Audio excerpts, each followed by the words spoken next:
Welcome back to this episode of the Iowa Beef Collective. I'm your host, Patrick Wall, and we're here at the Bridgeview Center in Ottumwa. We're taping several episodes here and bringing you some educational programming from a new platform. I'm here with Rob Wonderlich. He's a local producer here, and we're here to talk about kind of an exciting topic for me because just learned about it recently, and I think I'm not on the backside of this. It is a recent development, but we're going to talk about a new breed of cattle here in the U.S. called Rubia Gallega. I pronounce that right? Correct. Yes. Excellent. Okay. I'll let Rob introduce yourself to the audience, who you are, where you're from, what you do, and then talk about the implementation of the Rubia Gallega breed and what you're doing with it. Okay. Yeah. Well, thanks, Patrick, for having me. And I'm Rob Wonderlich, and I have a farm north of Ollie, and former dairy farmer, dairied most of my life until 2015. Got out of the dairy business and still had a few dairy females around, and we started breeding those to the Wagyu breed and a little Angus. So anyway, the gentleman that I was buying Wagyu semen from, he was selling all of his Wagyu beef to five-star restaurants across the country, and he had one of the chefs at one of these restaurants by the name of Andre Andreas. He's kind of actually a famous chef here in the U.S., and he's of Spanish descent.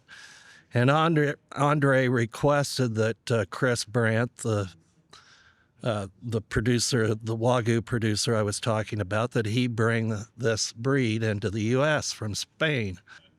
Chris kind of researched it some, and then he and his wife, they went to Spain for a couple of weeks, visited farms, slaughterhouses, restaurants to eat it, and they come back and decided, yeah, we're going to import embryos and semen from Spain. So I think he'd probably been already in his venture with the Rubia Gallega breed probably 3 or 4 years already when he contacted me in 2022, the spring of 2022, and said, if you're kind of into the Wagyu, you might be interested in my next venture. And prior to that conversation, if you would have asked me, what's Rubia Gallega? I would have thought it was maybe some kind of a disease or something. Right. I'd never heard of it before. And Chris said, he had never heard of it before either.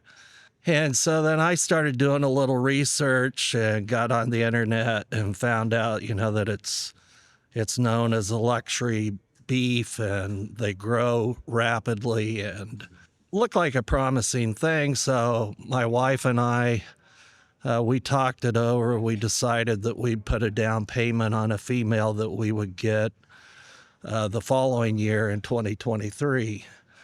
And so that's kind of how our adventure has started.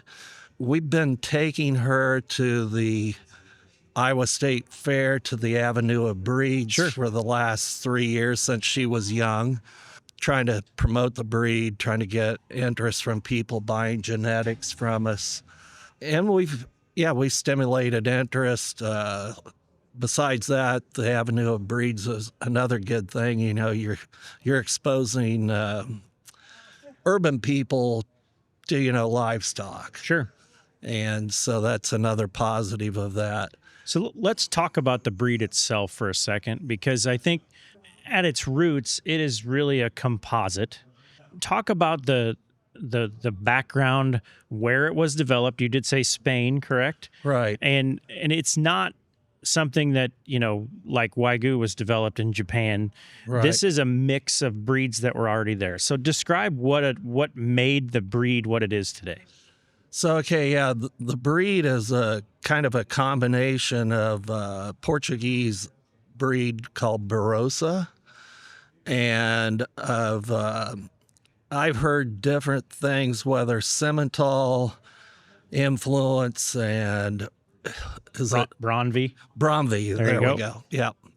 some have said Gelvi. Sure. So depending on who you listen to. And it's been a breed that's been isolated over there for quite a while. So how Correct. long has this breed been in existence in Europe? Well, they established a herd book in Spain in the 1930s. So that's how long, I suppose, the breed has been just purebred from those other origins.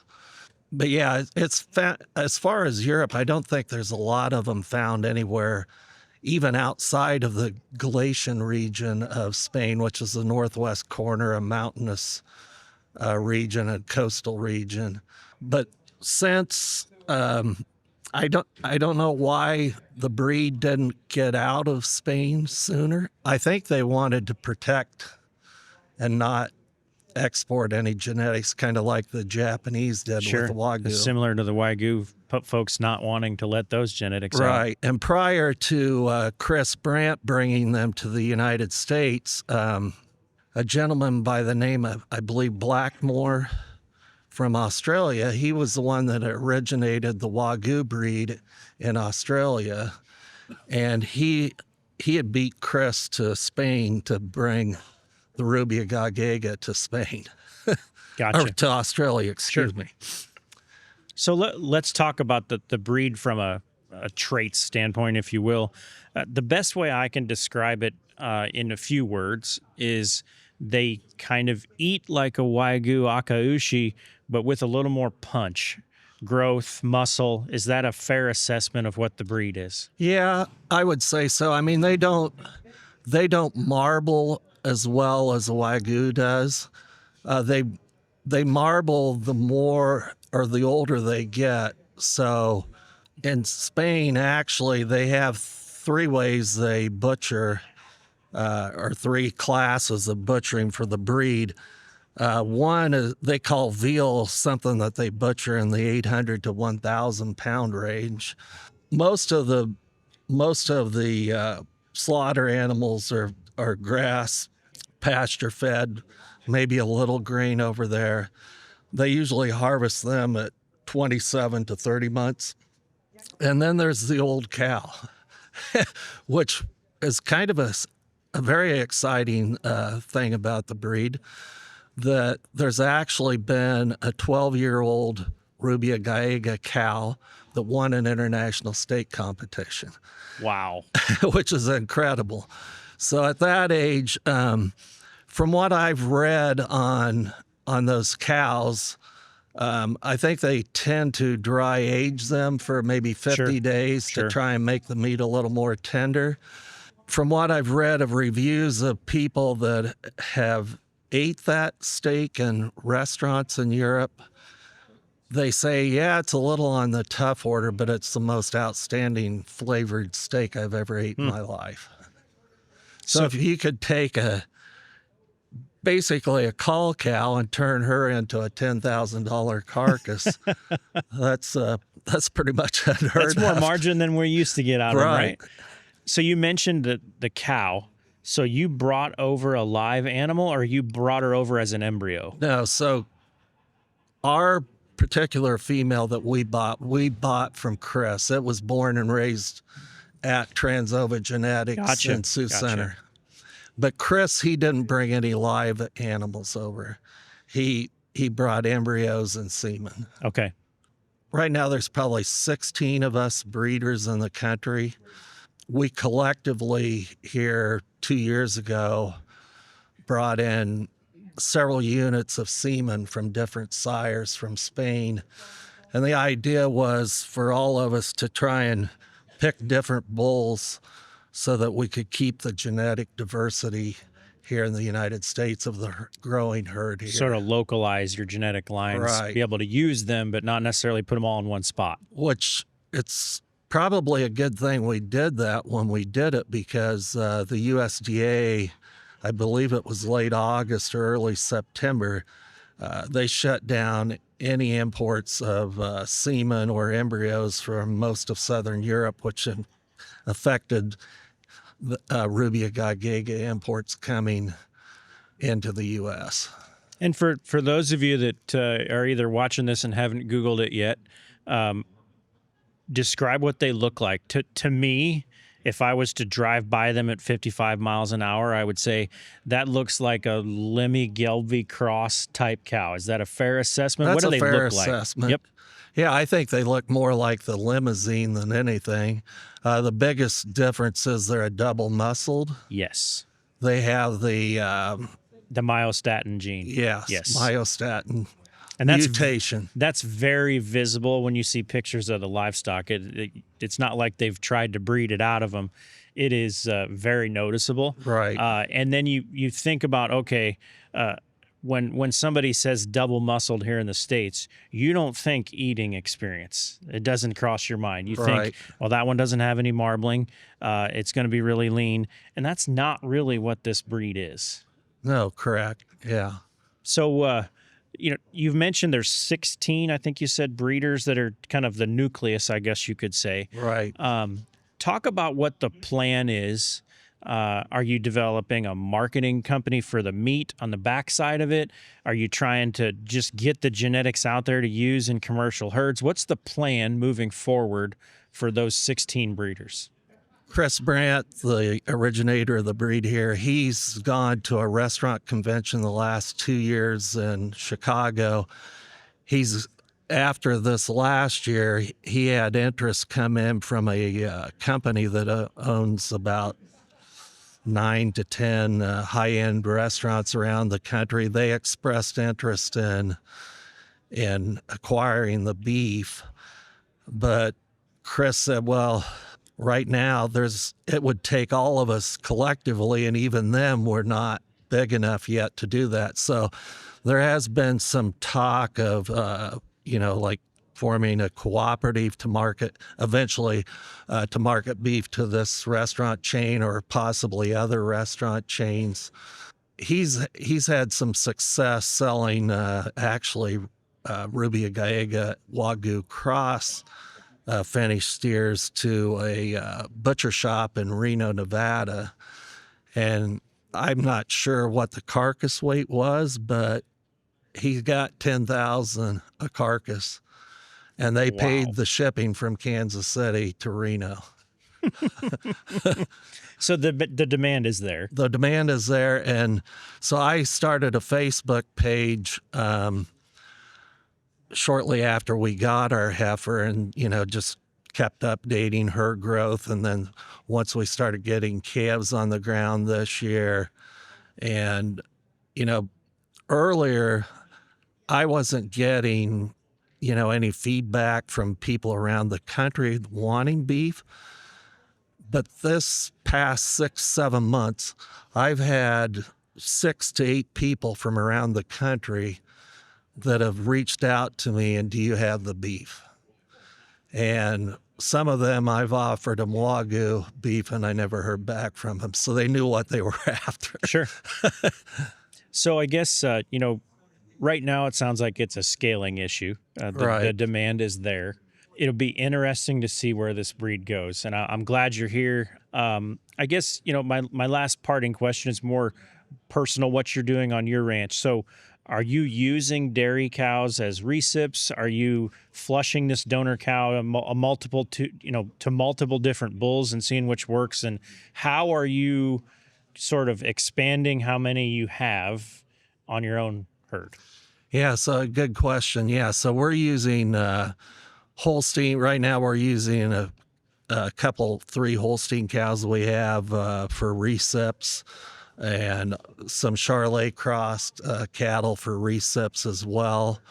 I've also had a gentleman that has semi-Angus cattle that wants to form a co-op with me where I would supply the embryos, and any resulting calves we would split 50-50 at 4 months of age. Sure. That's another way I'm trying to grow my herd, because I'm kind of limited on the number of recips I have. We're not using the traditional embryo transfer method. We're doing the in vitro Sure. method, which is not as hard. It's not harsh on the reproductive system of the female. You can actually do in vitro every 2 weeks. Sure. Less hormones, more And often. she can be Yep. pregnant up to 150, 60 days too. So I guess my last parting question, and this would be the one that every producer was probably going to ask you tomorrow. Birth weights, what are they like? What sort of weaning weights do you get? How big are these cattle? So yeah, that's every breed has maybe a downfall, and probably the biggest downfall of this breed can be potential birth weights. In my own personal experience, in the 5 full-blood calves that we had born late August, early September, we had to pull the 2 bull calves. My wife and I, we put a jack on, and the calves were so doggone long, we had to rehitch a couple of times. Sure. It's still about running out of ability, but the 3 females were born natural, no assistance. Actually, one of them was birthed by a virgin Charolais cross heifer, and I would say the weights on those. On the females, I didn't have any scales to weigh, but I've seen enough calves born. I would say they were probably in the 70 to 80 pound range. The 2 bull calves were probably around 100 pounds. Sure. So I think, if you're going to get into it, you maybe want to put them on bigger, if you're going to crossbreed them, bigger frame cows. But I've also seen where we've taken semen and bred a Wagyu that was crossed with a Holstein, and she had a bull calf very easily. Mm-hmm. And so I think, the maternal line influences that as much as the paternal. Sure. And we've also bred straight to a Charolais cross cow, and she had a female calf that probably only weighed 65 pounds. And I think, and the reason I asked that question, you mentioned double muscle and myostatin. That's to be expected. If they've got more muscle, they're just going to be bigger at birth. And that myostatin gene does a lot of things positive, but there are some drawbacks. So Right. I'm not shocked to hear you say that. But I'm excited to see, what happens with this breed here in the States and where you folks can take it. But I appreciate you coming and joining us here. Excited to hear what you have to say tomorrow. But thanks for joining us. And as always out there, thanks for listening in. Find us on Facebook at the Iowa Beef Center. Follow us if you can, and join us every week as we bring you more educational episodes. We're on the socials. Find us on YouTube, Spotify, Apple Podcast. Appreciate you joining in. This institution is an equal opportunity provider. For the full non-discrimination statement or accommodation inquiries, go to www.extension.iastate.edu/legal.